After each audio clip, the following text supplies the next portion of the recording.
పవిత్రమైన రంజాన్ మాసం ఈరోజు మనమందరం ఇక్కడ గుమ్మిగూడాం. ఒక్కడే చెప్తున్నారు సోదరులారా, ఇంత పెద్ద ప్రజాస్వామ్యం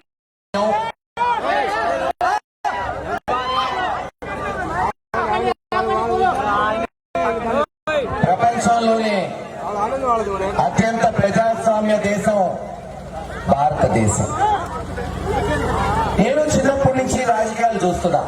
ఒక రాజకీయ కుటుంబంలో పుట్టా కాబట్టి 30-40 సంవత్సరాల నుంచి ఎలక్షన్స్ చూశా. ప్రతి ఎలక్షన్ లో అనేక పార్టీలు వస్తాయి. సరే, ఏదో పార్టీ గెలుస్తుంది, ఒక ఎమ్మెల్యే గెలుస్తాడు, ఎంపీ గెలుస్తాడు, ఒక ముఖ్యమంత్రి అవుతాడు.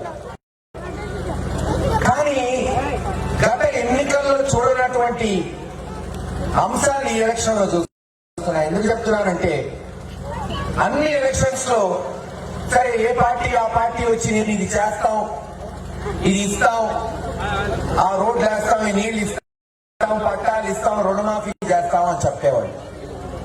మొట్టమొదటిసారి ఎలక్షన్స్ లో నేను ఏమంటున్నాను తెలుసా, బీజేపీ వాళ్ళు అంటారు మేము 4% రిజర్వేషన్ తీసేస్తామంటున్నారు, ఇస్తామన్నట్లా తీసేస్తామంటున్నారు. ఇటు చంద్రబాబు నాయుడు అంటాడు నేను ఈ వాలంటీర్ని సచివాలయ వ్యవస్థని తీసేస్తా అంటున్నాడు. ఇంతకన్నా అన్యాయం దుర్మార్గం ఏమైనా ఉంటుందో ఆలోచించండి మీరు. ఏమిటి రిజర్వేషన్? ఎందుకు వచ్చింది రిజర్వేషన్? భారతదేశంలో రాజ్యాంగం అంబేద్కర్ గారు రచించినప్పుడు, స్వతంత్రం వచ్చినప్పుడు ఎస్సీ రిజర్వేషన్ వచ్చింది. ఆంధ్ర రాష్ట్రంలో మొట్టమొదటిసారి, చాలా మందికి తెలీదు, ఆంధ్ర రాష్ట్రంలో మొట్టమొదటిసారి 1970 శతకంలో కాసు బ్రహ్మానంద రెడ్డి గారు ముఖ్యమంత్రిగా ఉన్నప్పుడు దాదాపు 70-80 కులాలకి, బీసీలకి బీసీ రిజర్వేషన్, దూరేకుల సాహెబ్లకి బీసీ రిజర్వేషన్ వచ్చింది. కానీ భారతదేశంలో మొట్టమొదటిసారి ఉమ్మడి ఆంధ్ర రాష్ట్రంలో రాజశేఖర రెడ్డి గారు ముఖ్యమంత్రిగా ఉన్నప్పుడు ముస్లింలకి 4% రిజర్వేషన్ ఇచ్చాడు. 4%. ఇది చరిత్ర. కొంతమంది బీజేపీ నాయకులు చేతగాని తెలివితేటలు లేని దద్దమ్మలు చెప్తున్నారు, ఏమొస్తుంది రిజర్వేషన్ వస్తే అంటున్నారు.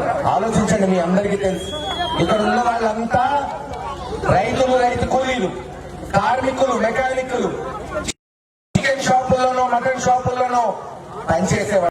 దేనికి కష్టపడుతున్నారు మీరు మంటండి? దేని కొరకు 6 నెలలు కష్టపడతారు. పిల్లలు బాగుండాలి, పిల్లలు బాగా చదువుకోవాలి, ప్రయోజకులు అవ్వాలని. 4% రిజర్వేషన్ వచ్చిన తర్వాత ఈ రాష్ట్రంలో రూపురేఖలు, తలరాతలు మారినాయి ముస్లిం మైనారిటీ సోదర సోదరీమణులకి. అమ్మాయి ఇక్కడ నా సోదరులు చాలా మంది ఉన్నారు. మీరందరూ ఇవ్వాలి అని చెప్పే ఈ ఉదాహరణ చెప్తున్నా. మీకు చాలా సార్లు చెప్పా, ఒక మనిషి చదువుకుంటే ఏమవుతుందో మనకి చరిత్ర నేర్పిన పాఠం ఉంది. రామేశ్వరంలో మీకన్నా నిరుపేద కుటుంబంలో పుట్టిన అబ్దుల్ కలాం గారు ఒక పూట అన్నం తిని ఒక పూట పస్తులుండే కుటుంబంలో పుట్టిన అబ్దుల్ కలాం గారు చదువుకొని సైంటిస్ట్ అయి, సైంటిస్ట్ నుంచి ఈ భారతదేశ రాష్ట్రపతి అయి చరిత్ర సృష్టించారు. అది చదువు. తెలివితేటలు లేక కాదు, కష్టపడే గుణం లేక కాదు, మీలో చదువు లేకపోవడం, గతంలో డబ్బు లేక. అందుకే ఉదాహరణ చెప్తున్నాం. మాకు చిన్న తొరకపాలెం అనే గ్రామం ఉంది నర్సరావుపేట పక్కన. ఇదిగో మీకు తొరకపాలెం, అక్కడ చిన్న తొరకపాలెం. ఇక్కడ తొరకపాలెంలో 2000 మంది మొత్తం ముస్లింస్, అక్కడ 2000 మంది మొత్తం ముస్లింస్. 1947 నుంచి స్వతంత్రం వచ్చినప్పటి నుంచి 2007 వరకు రాజశేఖర రెడ్డి గారు రిజర్వేషన్ తెచ్చే వరకు 60 సంవత్సరాలు ఆ గ్రామంలో ఒక ఇంజనీర్ లేడు. ఒక ఇంజనీర్ లేడమ్మా. ఈ 2000-3000 జనాభా ఉన్న చిన్నతొరకపాలెంలో ఒక ఇంజనీర్ లేడు. మరో విచిత్రం, ఆ గ్రామానికి 5 కిలోమీటర్ల దూరంలో నర్సరావుపేట ఇంజనీరింగ్ కాలేజ్ 4 కిలోమీటర్ల దూరం. కానీ ఆ గ్రామంలో ఇంజనీర్ లేడు. ఏ తెలివితేట లేవా? చదువుకునే గుణం లేదా? కష్టపడే గుణం లేదా? ఉంది. డబ్బు లేక. ఆ రోజుల్లో ఇంజనీరింగ్ చదవాలంటే 30-40 వేలు డొనేషన్ కట్టాలి. అంతా అక్కడ సన్నకారు రైతులు ఎకరం ఉన్నారు. పాత గోకాలు తెచ్చుకునేవాళ్ళు. రాజశేఖర రెడ్డి గారు రిజర్వేషన్ తెచ్చిన తర్వాత, ఫీజు రీయింబర్స్మెంట్ పథకం వచ్చిన తర్వాత, చిన్నతురకపాలెం గ్రామంలో ఒక ఆడపిల్ల సోదరులారా, ఒక ఆడపిల్ల పట్టుబట్టి నేను డాక్టర్ అవ్వాలి, నేను మా నాన్న స్థితిగతులు మార్చాలి, వాళ్ళ గౌరవం తేవాలి, మా గ్రామంలో మొట్టమొదటి డాక్టర్ అవ్వాలని రిజర్వేషన్ లో సీట్ వచ్చింది. ఫీజు రీయింబర్స్మెంట్ లో డాక్టర్ అయింది. అమ్మ ఒక ఆడపిల్ల చిన్నతురపాలెం గ్రామంలో 2010 సంవత్సరం 11వ సంవత్సరంలో డాక్టర్ అయింది. 15 సంవత్సరాల క్రితం నేను చెప్పేది అంతే. 14 సంవత్సరాల క్రితం ఒక విప్లవం వచ్చింది ఆ ఊర్లో.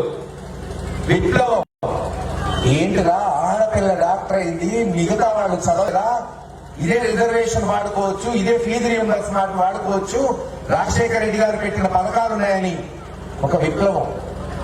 అందరూ చదవడం మొదలు పెట్టారు. ఈ రోజున 2007, ఈ రోజు 2024, 17 సంవత్సరాలు. మా 17 సంవత్సరాలు. ఈ రోజు పై చిన్నతురపాలెం గ్రామంలో కనుక్కోండి, 29 మంది డాక్టర్లు ఉన్నారు గ్రామంలో. 29 మంది. ఇది కాదా రిజర్వేషన్ చేసే మేలు? అయితే రిజర్వేషన్ పెంచు, అయితే 29 మంది.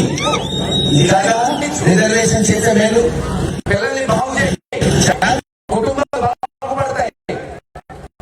ఓ కుటుంబంలో డాక్టర్ వస్తే తన కొడుకు మనవడు డాక్టర్లు అవుతారు, సైంటిస్ట్ అవుతారు, ఐఏఎస్ అవుతారు, ఐపీఎస్ అవుతారు. అంతేగాని ఈరోజు ఏమంటున్నారు, బీజేపీ వాళ్ళు 4% రిజర్వేషన్ తీసేస్తారట. మీ అమ్మ సొమ్మ తీసేయడానికి రిజర్వేషన్ తీసేయడానికి మీరు ఇచ్చారా? తీసేయడానికి ఇచ్చింది రాజశేఖర రెడ్డి గారు. రాజశేఖర రెడ్డి గారు బిడ్డ ఆంధ్రప్రదేశ్ ముఖ్యమంత్రిగా ఉన్నంత కాలం మా మైనారిటీ సోదరు మీద ఈగ కూడా ఇది మా పద్ధతిలా.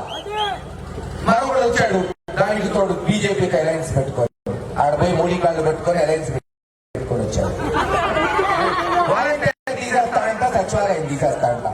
సోదరులారా, ఎంత కష్టాలు పడ్డేవాళ్ళు, పెన్షన్ తీసుకునేవాళ్ళు. అసలు ఈ సచివాలయం లేనప్పుడు, ఈ వాలంటీర్ వ్యవస్థ లేనప్పుడు మీరు చెప్పండి. మార్చడం ఎంఆర్ఓ ఆఫీస్ పోయి, ఎంపీఓ ఆఫీస్ పోయి చొప్పులు అయిపోయేటట్టు జరగాలి. ఒక మైనారిటీ సర్టిఫికేట్ కొరకు, ఒక జనన మరణ పత్రాల కొరకు. మరి ఈ రోజున హాయిగా మీ గ్రామ నడిబొడ్డులో పనులు జరుగుతున్నాయి. అంతకుముందు పెన్షన్లు తీసుకోవాలంటే పంచాయతీ ఆఫీస్కి పోయి గంటలు అవాతాతలు. వికలాంగులు, నడవలేని వాళ్ళు దోక్కుంటూ పాక్కుంటూ పోయి పెన్షన్ తీసుకునేవాళ్ళు. 55 నెలల నుంచి మీ బిడ్డ జగన్మోహన్ రెడ్డి గారు వాలంటీర్ వ్యవస్థ పెట్టి హాయిగా పెన్షన్ మీ ఇంటికి పెన్షన్ వచ్చేది. ఏమా పెన్షన్ పిచ్చవా? ఎలక్షన్లు వచ్చినాయి, జగన్మోహన్ రెడ్డి గారు ముఖ్యమంత్రి నుంచి ఆపద్దామ ముఖ్యమంత్రి అయ్యాడు. ఇక మన చంద్రబాబు నాయుడు గారు కుట్టిల రాజకీయాలు మొదలైనవి. ఢిల్లీ కాళ్ళు పట్టుకున్నాడు కదా, ఉన్నదే కదా. పోయాడు, వాళ్ళ బంధువు రమేష్, నిమ్మగడ్డ రమేష్ ద్వారా పిటిషన్ పెట్టాడు, వాలంటీర్లు ఆపేశాడు. మళ్ళీ పెన్షన్లు పాపం మన పెద్దోళ్ళపై సచివాలయంలో తీసుకోవాలంట. ఇది ఆయన సాధించింది. అమ్మా పెద్దలకు చెప్పండి, వికలాంగులకి చెప్పండి, నవధర్మలకి చెప్పండి. 2 నెలలు జగన్మోహన్ రెడ్డి గారు ముఖ్యమంత్రి అయితే మళ్ళీ మీ ఇంటికి వాలంటీర్ పెన్షన్ ఇంటికి పంపిస్తాం. పెన్షన్ ఎన్ని రోజులు ఉంటుంది? ఇంకొక 2 నెలల లోపలికి పెట్టమనండి పాపం. ఇంతెందుకు? గతంలో 2009 సంవత్సరం ముందు మీ దగ్గరికి వచ్చా నేను. ఒకటే చెప్పాను, తురకపాలెంలో ప్రతి వీధికి పోయి हमको एक मौका मिल गया ना, अगर आपके बदौलत से अल्लाह के दुआ से अगर हमको एक मौका मिल जाए इंशाअल्लाह तुर्कापालम का नक्शा देखो क्या हो रहा है, पूरा तुर्कापालम में सीमेंट रोड डाल दिया। अरे तुर्कापालम में हर गली में पाइपलाइन है, हर घर में नाला है, हर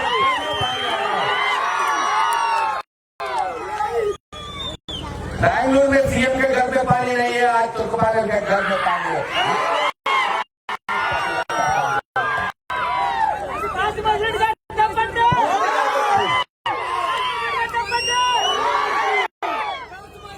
ఈరోజు అనేక అభివృద్ధి కార్యక్రమాలు తుర్కపాలెంలో చేస్తున్నాం. రోడ్డు పూర్తి చేశాం, సొంత ఇల్లు లేని వాళ్ళకి పట్టాలు ఇచ్చాం. ఇంకా ఎవరైనా మిగిలిపోతే నమోదు చేసి రేపు జూన్ నెలలో వాళ్ళకి పట్టాలు ఇచ్చి వాళ్ళకి ఒక్కొక్కరికి 2 లక్షలు ఇచ్చి ఇల్లు కట్టించబోతుంది జగన్మోహన్ రెడ్డి గారి గతంలో కూడా చేశాం. ఆ రోజు రాజశేఖర రెడ్డి గారు ఉన్నప్పుడు ఇందిరమ్మ ఆదర్శ గ్రామాలు పెట్టి మొత్తం మండలంగా నియోజకవర్గంలోనే 400 ఇళ్లు కట్టించి ఆ రోజు కాసు కృష్ణారెడ్డి గారి చేతుల మీదుగా ఓపెన్ చేయించిన కనుక ఈ తుర్కపాలెం ప్రజలది. ఇలాగా అనేక కార్యక్రమాలు నేను ఇచ్చాం. ఇంకా చేయాల్సిన పనులు ఉన్నాయి. రైలు వేయాలి. వచ్చే జూన్ మాసంలో 46 లక్షల కోట్ల రూపాయలు ఇచ్చి మొత్తం రైలు వ్యవస్థ పునర్నిర్మించబోతున్నాం తుర్కపాలెం గ్రామంలో. అంతేకాదు నాగార్జున సాగర్ కట్టి కృష్ణమ్మ పర్వాలతో పీచి ఈ ప్రాంతాన్ని సస్యశ్యామలం చేసిన కాదు బ్రహ్మాండ రెడ్డి మనవాడుగా చెప్తున్నారు. ప్రతి ఎకరానికి నీళ్ళు అందించేటట్టు చేస్తాం. అంతేకాదు ఇందాక మసీదులో దువా చేస్తున్నప్పుడు సోదరుడు చెప్పాడు, అన్నా మాకు షాదీకన్నా 15 లక్షలు ఇచ్చావు, పుట్టింగ్స్ అయిపోయినాయి, కాలంలో వచ్చినాయి, స్లాబ్ వేయాలి, ఇంకొక 10 లక్షలు కావాలని. సోదరా 10 లక్షలు ఇవ్వను, 25 లక్షలు ఇచ్చి ऐसी शादी का ना बनाकर दिखाएंगे लोग. ఇలా ప్రతి విషయంలో అభివృద్ధి చేసుకుంటూ పోతున్నాం. పాలనా సౌలభ్యం కొరకు ఈ రోజున సచివాలయాలు వాలంటీర్లు వస్తే అది కూడా దిక్కుమాలను తెలుగుదేశం నాయకులు నెలలాపారు, ఏం పర్లేదు. సామాజిక న్యాయం ఈరోజు చెప్పండి, ఈ మండలంలో అత్యధికంగా ఉండేది ముస్లిం సోదరులు సోదరులు. ఈ నియోజకవర్గంలో ఉండేది ముస్లిం సోదరు సోదరులు 34,000 ఓట్లు ఉన్నాయి. తెలుగుదేశం ఏదన్నా ఒక్క రోజు ఒక్క పదవి ఇచ్చిందా? ఓ మండలం, ఓ డిప్యూటీసీ, చైర్మన్ నియోజకవర్గంలో నేను చెప్తున్నా సోదరులు, మీ ఊర్లోనో మీ మండలంలో కాదు, ఈ నియోజకవర్గంలో 40 సంవత్సరాలైంది తెలుగుదేశం ఆవిర్భవించి 1983, ఈరోజు 2024. ఒక్క పదవి వల్ల నువ్వు చెప్పచ్చు మహేష్ రెడ్డి నువ్వు వచ్చి 5 సంవత్సరాలైంది ఎమ్మెల్యేగా, ఆ దిక్కుమాలలో 4 సంవత్సరాల్లో చేయాలి, నువ్వేం చేసావు నన్ను అడగండి. అది ఒక బాబాయ్ మార్కెట్ రేపు మండల ప్రెసిడెంట్ గా ఎక్కబోతున్నాడు రాష్ట్రంలో. అక్కడ పోయి జిలానీ బాయికి పిడుగురాళ్ళ వైస్ చైర్మన్ ఇచ్చా, అక్కడ గురిజాల పై చూడు జానీ మున్సిపల్ చైర్మన్ చేశా, అక్కడ పోయి మా దాచేపల్లిలో మున్సిపల్ వైస్ చైర్మన్ కాదు భాష ఉన్నాడు, అక్కడ దాచేపల్లి మండల వైస్ ప్రెసిడెంట్ గా అబ్దుల్ సత్తార్ ఉన్నాడు. 6 పదవులు ఇచ్చి నా పక్కన కూర్చోబెట్టుకున్న ప్రతి విషయంలో సామాజిక న్యాయం గాని అభివృద్ధి గాని సంక్షేమం గాని ఇది మన శాస్త్రం. ఈ రోజున మనం ఇక్కడ షాదీఖానా కడతామంటున్నాం, లిటిగేషన్ తెస్తామంటున్నాం, కానీ ఈ అలపతి లేని కొంతమంది చెంచగాళ్ళు ఉన్నారు ఈ ఊళ్ళో. అది పీకుతాం ఇది పీకుతామంటే ఊరికనే వదిలిపోయినాయి సోదరా. నేను ఆపినా, నా బిడ్డలు నా తమ్ముళ్ళు అప్పుడు పరిగెత్తి పడతారు. పోటీ పడండి మాతో.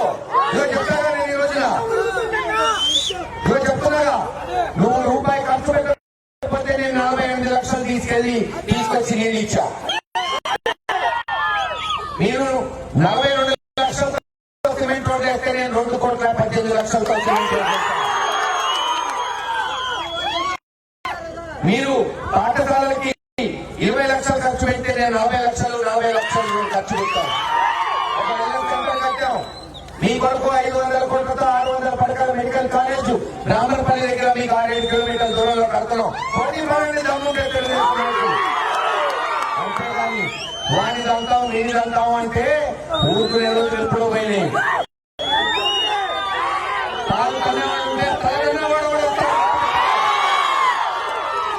ఏది ఏమైనా ఈ రోజు నాకు గుర్తు పెట్టుకోండి చదివారా.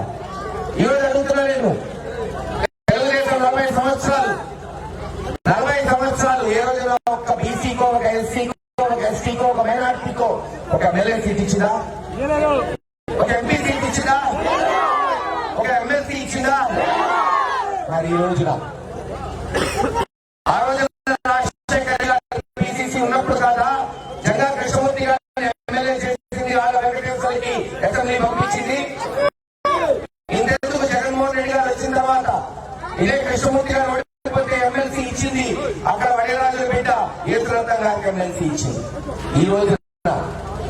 ఈ రోజున పార్లమెంట్ కి నర్సరావుపేట చరిత్రలో మొట్టమొదటిసారి ఒక బీసీ బిడ్డ అనిల్ యాదవ్ గారిని పంపించబోతుంది.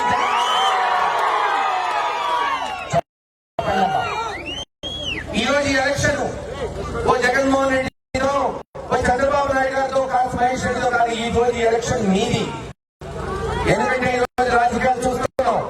డబ్బున్నవాడే ఎంపీ కావాలంట, డబ్బున్నవాడే ఎమ్మెల్యే కావాలంట, డబ్బున్నవాడే ఇంకో పదవి తీసుకోవాలని చంద్రబాబు నాయుడు చెప్తుంటే జగన్మోహన్ రెడ్డి గారు అంటున్నాడు బాంచే ఒక బీసీ బిడ్డను పెట్టి పార్లమెంట్ పంపిస్తాను, ఈ బీసీ బిడ్డ గెలిస్తే రేపు ఒక ఎస్సీలో ఎస్టీలో మైనార్టీలో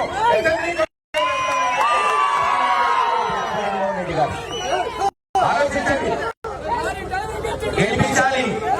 గెలిపిస్తే చరిత్ర సృష్టించిన వాళ్ళు అవుతారు. మీరు తిరుగుబాటు రావాలి, విప్లవం రావాలి, పాలనలో మార్పు రావాలి. ఎలా వస్తుంది? మీ ఓటుతో వస్తుంది, మీకు తలుచుకుంటూ వస్తుంది.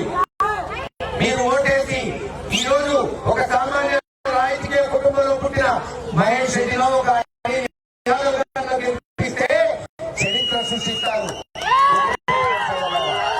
ఏది ఏమైనా ఇంకా 40 రోజులున్న ఎన్నికలు. ఎవరు మంచి చేశాడు, ఎవరు మాట మీద నిలబడ్డాడు, డ్వాక్రా రుణమాఫీ చేస్తానని మోసం చేసింది చంద్రబాబు నాయుడు కాదా? ఈ రోజు డ్వాక్రా రుణమాఫీ చేస్తానని ఆగ్రా కింద డబ్బులు ఇచ్చింది జగన్మోహన్ రెడ్డి గారు కాదా? ఆలోచించుకోండమ్మా. ఇప్పుడు చంద్రబాబు నాయుడు గారు వస్తాడు, బంగారం ఇస్తా అంటాడు, కారు ఇస్తా అంటాడు ఇంటికి. మన ఎర్రపత్రేని శ్రీనివాసరావు గారు వదిలాడు మేనిఫెస్టో. ఆయన 6 సార్లు పోటీ చేశాడు, ఎప్పుడు ఇవ్వాల. ఈసారి ఇచ్చాడు. ఏంటి అంటే పైసారి మహేష్ రెడ్డి ఇచ్చాడు, అందుకు నేను ఇస్తానంట. తీసా మేనిఫెస్టో ఓ బ్రహ్మాండంగా పథకాలు ఇచ్చి ఉంటాడని. గ్యాస్ ఇస్తాడంట, గ్యాస్ ఇస్తాడని గ్యాస్ కొడుతున్నాడు. ఆ గ్యాస్ కూడా ఏంటి తెలుసా? నెలకు 15 రూపాయలు. 5 సంవత్సరాలకి 60 నెలలకి ఒక్క సిలిండర్ ఇస్తాడంట. ఒక్క సిలిండర్.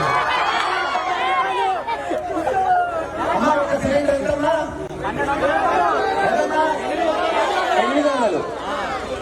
850 రూపాయలంటే నెలకి 15 రూపాయలు, రోజుకి 50 పైసలు. భిక్ష వేస్తే భిక్షగాడు కూడా మన మొహం మీద కొడతాడు 50 పైసలు. అదంతా ఇచ్చేది. నేను ఇంటింటికి నీళ్లు ఇస్తాను, ప్రతి 89,000 ఇళ్లకి 218 కోట్లు తీసుకొచ్చాను, శాంక్షన్ చేశాను, పైప్ లైన్ వేస్తున్నాను, సంవత్సరంలో ఇంటింటికి 2 పూట్ల నీళ్లు ఇస్తానంటే ఆయన గ్యాస్ ఇస్తాడంట. ఇది చదువుకోవడానికి నేను ఇదో మెడికల్ కాలేజ్ తీసుకొచ్చాను, నర్సింగ్ కాలేజ్ తీసుకొచ్చాను, ఇంజనీరింగ్ కాలేజ్ కడతాను, ఒక డిగ్రీ కాలేజ్ కడతానంటే ఆయన అంటాడు ప్యాకాట క్లబ్బులు పెడతా అంట. దాచేప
లోక్సభ సీట్ ఇస్తానని చెప్పి